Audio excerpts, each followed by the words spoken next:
Good evening, everyone, fellow compadres and compadres. How y'all doing on this fine evening? Well, Carpo is doing an evening chat session here because I haven't really done many focused videos lately. I've been, and I'm totally embracing that because I have scattered thoughts. Things have changed since I've had my phone. I'm able to upload thoughts on the go or at the moment, rather than having to spend like I have the last year transferring every single, if I make a video in 2 parts or something, I have to go edit it and put them together somehow on the computer, and it's a big pain in the ass, and it's nice to be able to upload a quick video from my phone, but it leads me to upload videos that maybe aren't as well thought out as some of my previous videos have been, and that's okay too. But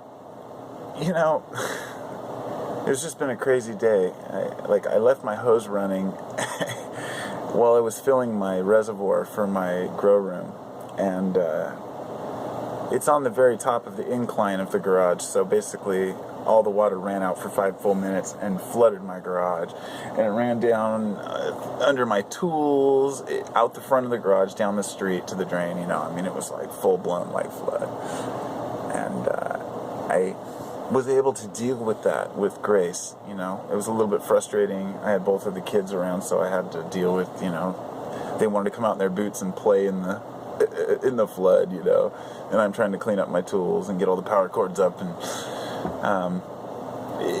anyway, I got it all taken care of, got it done with, got my day done, and while I was amidst that, I started thinking about that, how I deal with situations, with emergencies.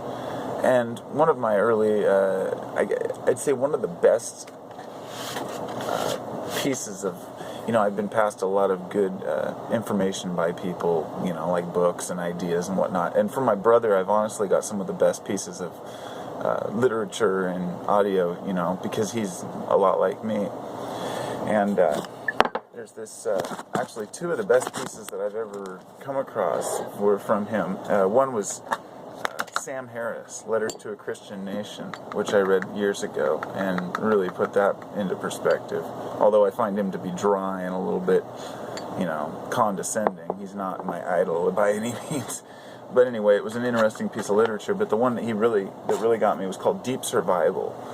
I'm trying to remember the guy's name who wrote it, but there's an audio book where the guy who did Deep Survival and wrote the book actually read the book, and it was a phenomenal example of how you deal with stressful situations.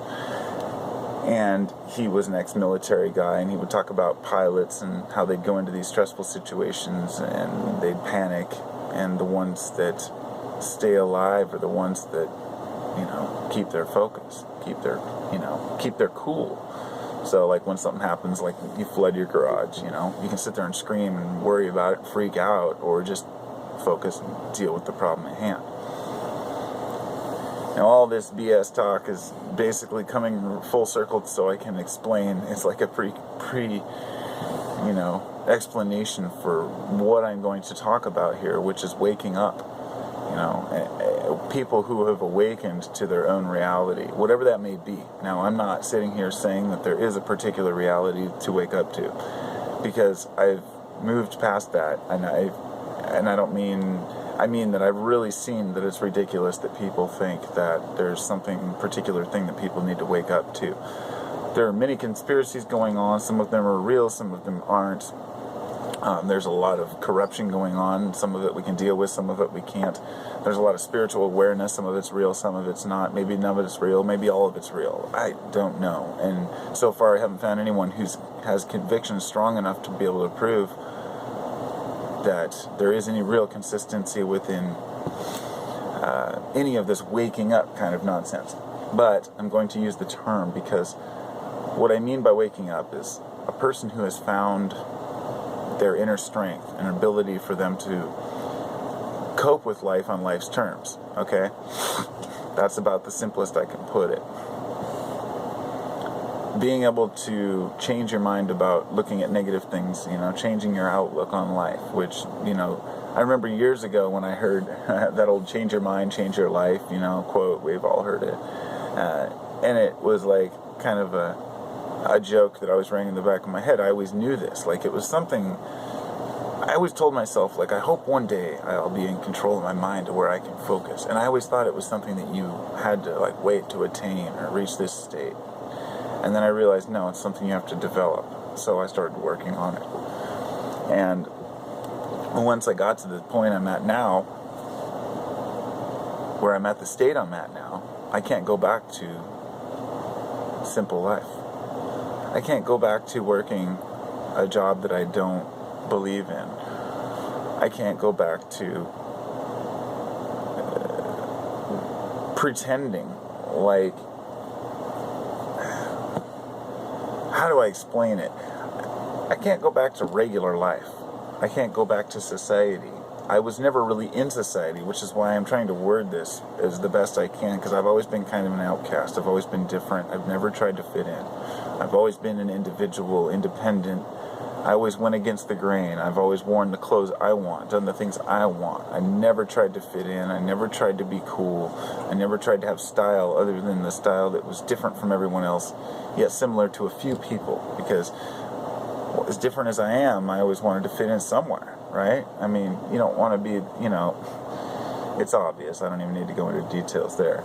In other words, people think that all they need is themselves. The truth is, you have a clique or a group of people that you relate to. That's just how humans are.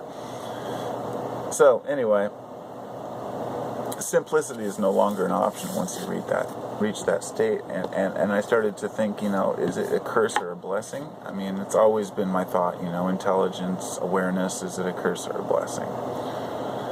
And I honestly don't know. I'm curious because I can never go into someone else's shoes, you see. Now, I've tried to figure out, when I go back into my earlier years, I think, okay, this is what I was like then, and this is what I'm like now. Not better or worse, just different. And I ask myself, is that age-related? Is that just genetic? Is it environmental? But what does it all matter? The point being that who's to say that I've become anything? Maybe I've always been there, I just didn't have the potential. We don't know how much of ourselves are molded when we're young. But to a great degree, who we are, they believe, happens in the first 5 years of life. Being a parent of a 2-year-old and a 5-year-old, that's a lot of pressure on me. I have to, like today, I'm constantly distracted by kids. I don't have very much time. I'll pop in and make a video now and again, usually get cut off, by somebody needing something, because I'm usually in there with them, but if I do have a minute, I try to get a few of my own things done. That's another thing I wanted to talk about, I guess, was just, you have to take your own life into accountability. You have to take your own life, you have to take responsibility to enjoy yourself and be yourself and do the things you're going to do. As a parent, it's difficult sometimes because you want to spend as much time as you can with your children. And when I was younger, I said, well, when I have kids, because I have a 20-year-old son, okay, he's turned 21 this year, so he's my stepson. And I met my wife when he was 3. And so I basically lived with him until he was out of high school. As far as I'm concerned, I'm his dad, and as far as he's concerned, I'm his dad. That's just how it is, because when you live with someone that long, you learn a lot about them. But when he was young, we decided, didn't decide, but rather just the way we raised him was to respect us, not to fear us. And so I'm doing the same thing with these kids, and it's hard to get kids to listen. But what happens is, as a parent, and I'm trying to tie this into the waking up thing, because as a parent, you believe that all the parents of the past are ignorant, and that now we can wake up to this reality of how to raise our kids. But when you become a parent, you realize there is no real book to raising kids. There is no method. There's no system that works for all children. There's always somebody there to tell you how their kid, is good at this or good at that, or how, your kid might, be better off with this or that, but people just don't understand unless they're there. People always told my mom that my brother and I would just be total, like, it'd probably be in prison, because we were such troublemakers as kids. But, we both grew into respectable adults because we got that out of our system. And, I don't know, I've seen a lot in my life, not just physically, but mentally. Just, I don't know. I guess I'll just leave it at that. I'm going to do another video, but I realize this thing's on high def. It'll probably take forever to upload, so I just wanted to talk for a minute, I guess, about that whole waking up idea, because I don't understand really. Not only does waking up not really have any meaning, because there's so many different degrees of understanding, but the whole root of what I was trying to get across there was that when people talk about going back to simplicity or back to natural way of natural life, it's just not possible. Your consciousness breeds curiosity, and that curiosity breeds education, which breeds awareness, which you can't really just shake and go back to living off the land without having some conscious interest in the world around you. At least not for me. So I hope I conveyed that as best I could. I do my best. Every time I think I'm going to stop making YouTube videos, I think, why?